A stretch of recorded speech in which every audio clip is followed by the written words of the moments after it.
At ito na nga ang last ride natin para sa taong 2025. Medyo late na tayo bumawi at medyo naging tamad din tayo pumadyak ngayong taon. Kung titignan mo nga ang Strava ko, napakatamlay. Ngayong December na lang ako bumawi. Mula December 11 hanggang December 29, naka 13 rides tayo. Total ng 615 kilometers. At ito nga ang pinakahuling ride na yun, sa Balukok, Apalit, Pampanga. Kung makailang beses ko na rin napuntahan itong lugar na to, pero ngayon ko lang ito mapapakita sa gantong anggulo. Dahil sa wakas, meron na ulit tayong drone. Ibang klaseng mga point of view ang makikita nyo at mas lalong ma-appreciate ninyo at maintindihan kung bakit isa ito sa paborito kong mid-range ride destination.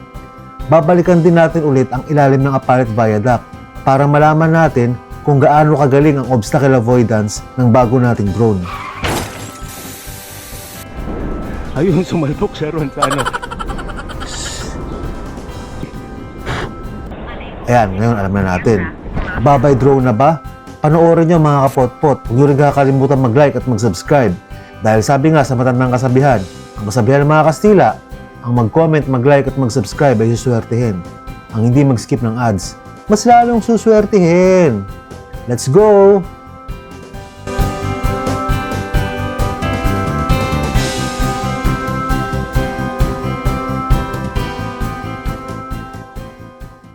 Yun, time check, 5:19 mga kapotpot, good morning! Tayo excited ngayong araw na to dahil merong bago sa atin ngayon, bago sa vlog. May nagbabalik sa vlog mga kapotpot, abangan nyo mamaya. Kailangan nating maging mabilis lang. Ang destination natin sa Balukok, Apalit. Doon ang destination natin dahil doon dapat natin i-welcome back ang nagbabalik sa ating vlog. Oh, dilim dito sa bypass road. Malapit na to sa MacArthur Highway. Mga 200 meters siguro. Tapos MacArthur Highway na. Bili mo. Pagka mag-isa ka rito na paghating gabi, nakakatakot dito. Tsaka kailangan talaga may ilaw ka. May mga malalaking butas. Yun, 5:34. MacArthur Highway na tayo, northbound. Inaasahan natin medyo konti pa traffic nito. Maaga pa eh. Puro hanggang mga 6 AM makakapadyak tayo ng dire-diretso.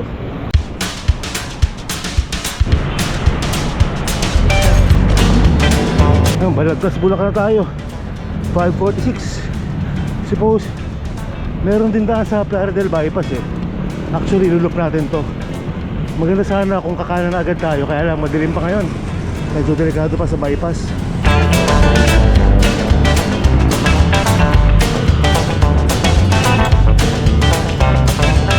Itong pupuntahan natin sa Balukok, ano lang to, 35 kilometers one way.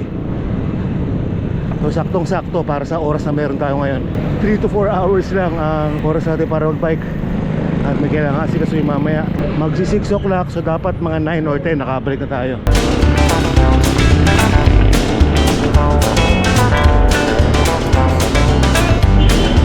$5.53 Giginto Bulacan na tayo. Para mga gayata nagpapatay ng ilaw sa Bulacan. Pero pagkagabi napadaan na ako rito, maliwanag dito eh.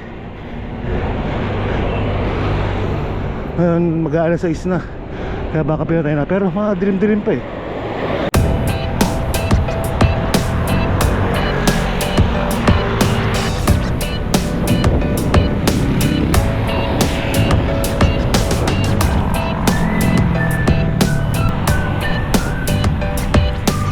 Time check, eksaktong alas 6 na ng umaga. Nasa Malolos, Bulacan na tayo. Kanan tayo dito pagkatapos ng bridge. Paikot to, papuntang Arco ng Bulacan.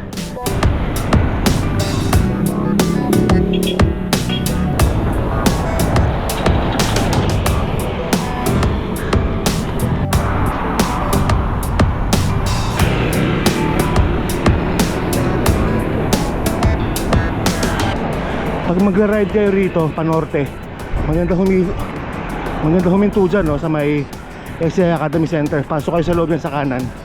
Meron dyan nakalapag na aeroplano. Maganda mag-picture. Pero tayo ngayon hindi na tayo hihinto kasi ang dami na natin picture dyan.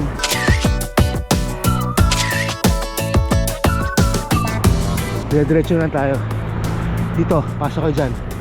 Kita dito ayun Medyo maliit lang pero kita.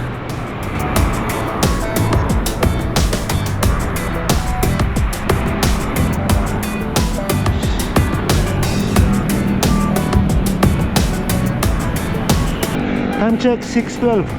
Robinsons Malolos. Nakaka 20 kilometers na tayo. Another 15 pa hanggang Balukok. Bili muna tayong tubig dito sa Malolos. Hindi na tayo ibabaw. Mag-iisang oras na after ng ride out natin. Kailangan natin mag-hydrate muna. Pero mamaya pa tayo kakain. Either dun sa Balukok or pag-uwi na siguro.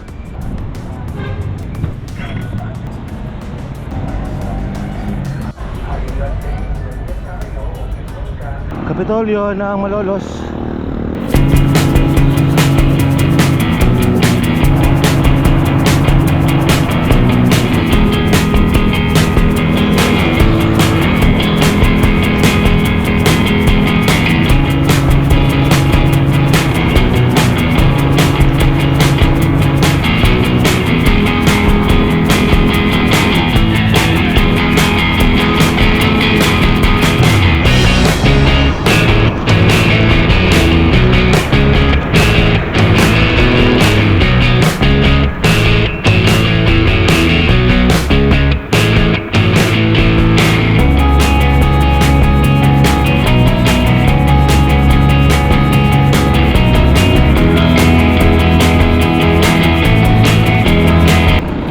Time check 6:38.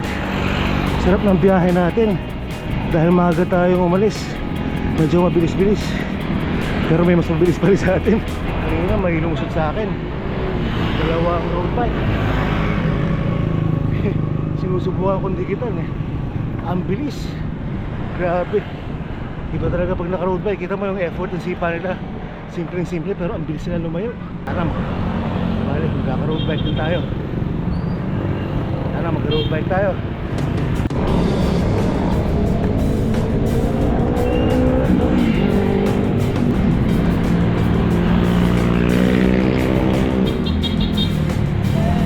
Master Kapot-pot, shout out. Ayun na, approaching na tayo, Apalit. At malapit tayo sa Balukok. Malalaman nyo na kung ano yung nagbabalik sa ating Ian How channel.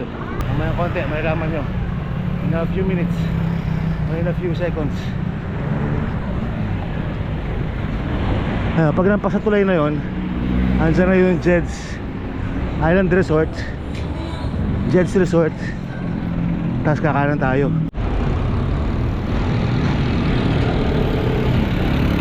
Jed's Island Resort, kasunod na kasunod ito.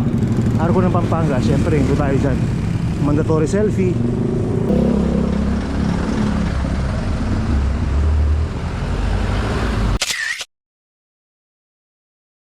Picture na master. Sakto yung dati master, nakapagpasuyo tuloy tayo makapag-picture. Ano pangalan master? Alvin, Saan ka galing? Bulacan. Saan punta mo? Balukok. Okay. Ayos, relax muna tayo. After nung arko ng Pampanga, konting kembot lang yan, tapos Sulipan Bridge na. Pero hindi tayo tatawid ng Sulipan Bridge. Kakanan na tayo dito sa ilalim. Yan ang papuntang Balukok. Ayun na, Sulipan Bridge. Dito tayo sa kanan niya. Nulit ko lang sinabi ko eh. Yung nagbabalik sa vlog natin, total dito tayo sa Balukok eh. Matagal kong hindi nasabi to. Siguro di ba madalas yung narinig sa akin mga terms na ginagamit natin dito sa vlog. Brownie, rock music pasok, kitang kita walang daya, pinagbabawal ng teknik. Sino ang makakahula? Comment nyo muna bago ko sabihin. Wow, what a nice. Yun pa pala isa, what a nice. Tsaka what a beautiful. Kanan tayo dyan.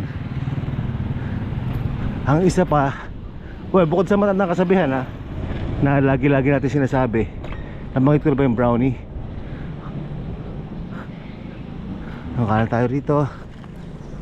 Ang isa pa na medyo matagal-tagal ko na hindi nabanggit, na ngayon babanggitin na ulit natin. It's drone time. Meron na ulit tayong drone. Ang tagal natin na wala ng drone eh. Dahil nag-birthday tayo kahapon, yun ang birthday gift natin sa sarili natin. Medyo matagal ko siyang pinag-ipunan. Tsaka medyo tiniis-tiis ko rin na wala munang drone. Ba, umayos na pala yung kalsada rito ah. Dati parang barag-barag pa to. Di ko to napansin nung ano, nung last time na nag-ride kami, ganito na ba to?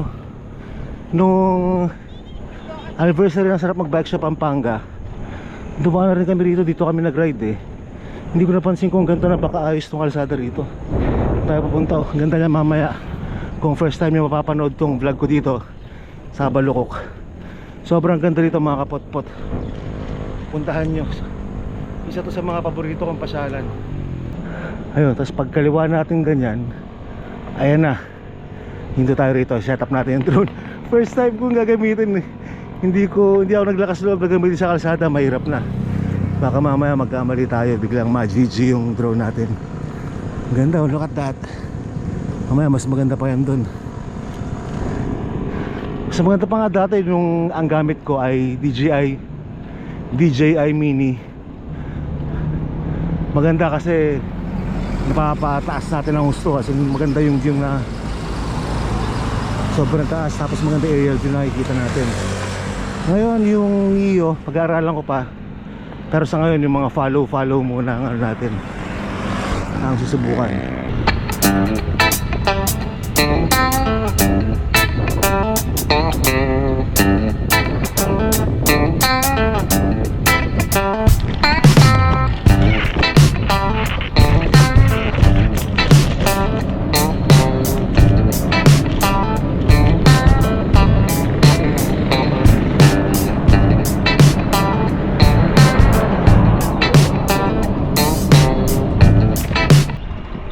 Daming ano rin ah, runners ah.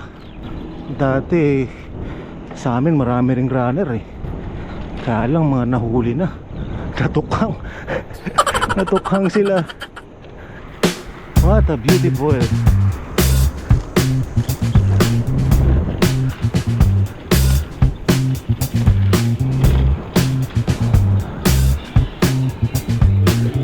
Kung first time nyo nakita to, madadaan natin sa NLEX. Papansin nyo itong kalsada na to. Kung halimbawa mabiyahe kayo sa NLEX, pagka nasa viaduct kayo, ito yung mahabang kalsada na nakikita sa NLEX.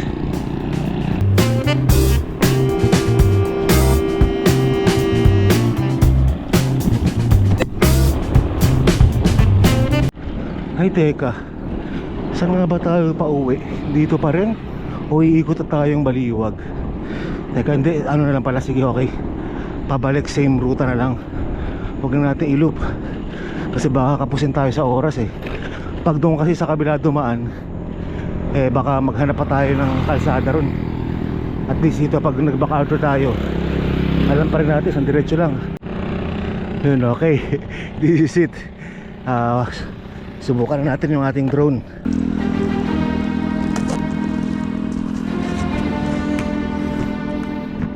Yun o, DJI Neo 2. Let's try. Yun. Ay,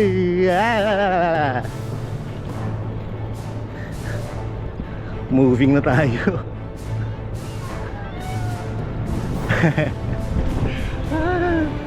Kinakabahan ako ha.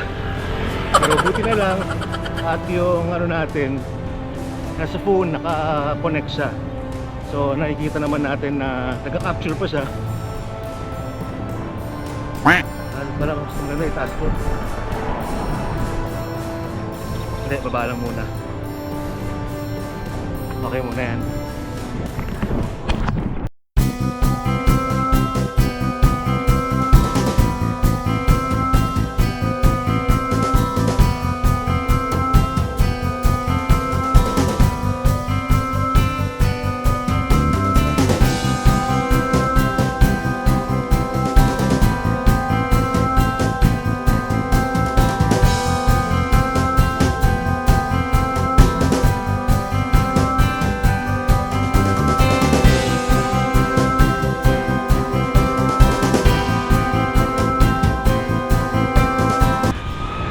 Grabe, Sobrang sulit na.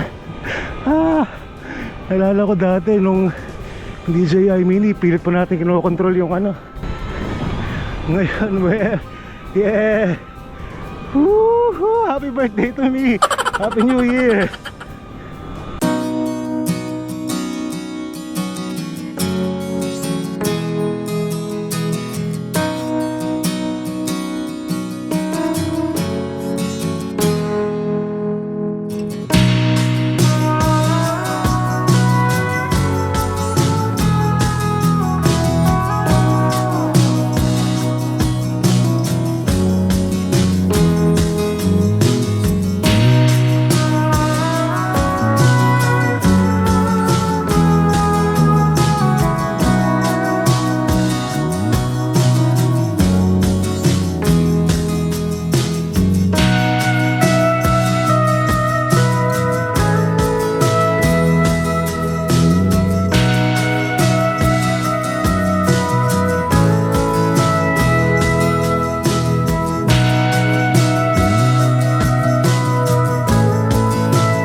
What a beautiful! Ang galing, lumulusot talaga sa mga puno, oh. Yeah! Good boy! Good job! Grabe, na-amaze ako dun sa ano, sa lipad ng DJI Neo 2. Super! Antindi, sarap! Thank you Lord! Medyo mahaba din yung tinakbo niya. Mamaya ulit sa arko.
Nice to meet you.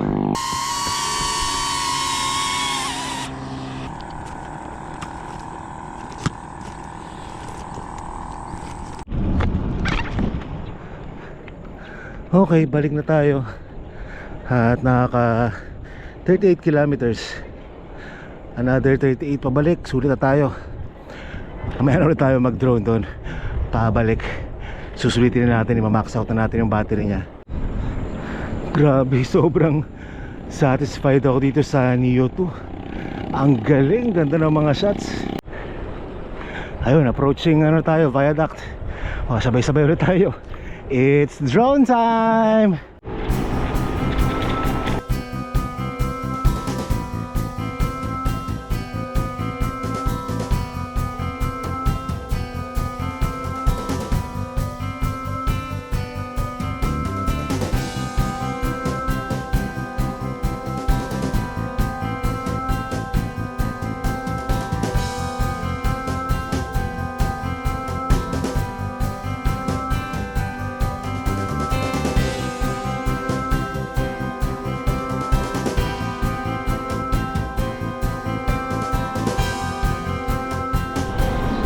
Yes, naririnig ko pa rin siya. Ano pa rin siya sa likod ko. What a nice!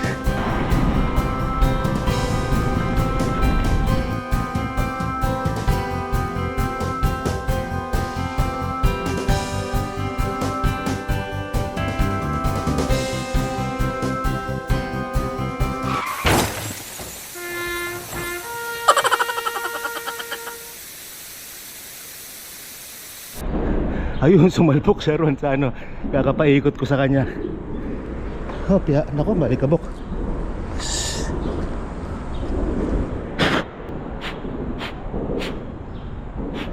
Sorry. Front, follow, 3, 2, 1, unable to take off, aircraft motion.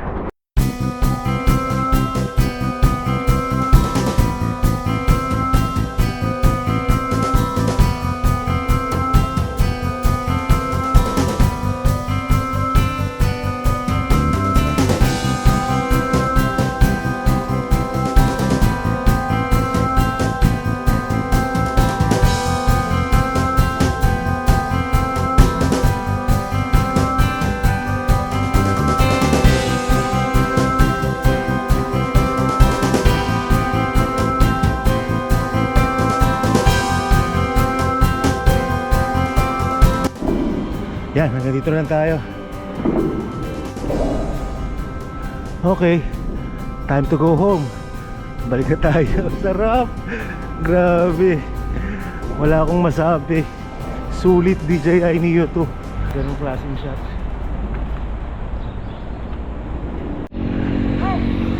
Time check 8 AM. So 38 kilometers. Kung mga 2 oras siguro natin titirahin yan. Kasama na yung kain. Tsaka relax lang tayo, pauwi na tayo eh. Kanina medyo mabilis yung pacing natin na papunta para maaga tayo makarating dito. Ngayon, pauwi na, relax na lang. What a beautiful. Pero mas maganda talaga yung mga shots kanina. Hindi ko pa nakikita, pero I'm sure magaganda yung mga shots natin. Naku, sarado talaga yung lugawan dito. Hindi na nagbukas. Bale, sa kanto meron pa yan. Yan, MacArthur Highway na ulit. Sa may, bago dumating ng Arco, marami lugawan dyan. Na may lugaw? Wala, kanin at saka Yabang ko pa, sabi ko may mga lugawan bago mag-Arco. Nakalampas na ako ng Arco, wala pala. Puro mga kanin pala ron. Sabi ko isang pero sa may tulay meron.